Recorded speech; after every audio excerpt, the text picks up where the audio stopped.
నమస్తే, welcome back to Deepa TV news. నా పేరు అనుష. వార్తల్లోకి వెళితే జయశంకర్ భూపాల్పల్లి జిల్లా కలెక్టర్ రాహుల్ శర్మ సోమవారం ఐడీఓసీ కార్యాలయంలో ప్రజావాణి కార్యక్రమాన్ని నిర్వహించారు. ఈ కార్యక్రమంలో అన్ని శాఖల అధికారులు పాల్గొన్నారు. వివిధ ప్రాంతాల నుంచి వచ్చిన ప్రజల నుంచి దరఖాస్తులను స్వీకరించిన కలెక్టర్ సమస్యలను తక్షణమే పరిష్కరించాలని సంబంధిత అధికారులను ఆదేశించారు.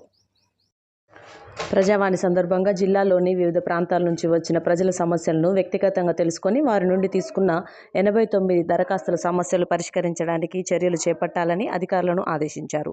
ప్రజల సమస్యల పట్ల సానుకూలంగా స్పందిస్తూ వారి సమస్యలను పరిశీలించి పరిష్కార మార్గాలను వేగవంతం చేయాలని అధికారులను ఆదేశించారు. ప్రజల నుంచి వచ్చిన అన్ని దరఖాస్తులను సంబంధిత శాఖల అధికారులకు ఎండార్మెంట్ చేశామని, అట్టి ఫిర్యాదులు త్వరితగతిన పరిష్కారం చూపేందుకు తగిన చర్యలు తీసుకోవాలని అన్నారు.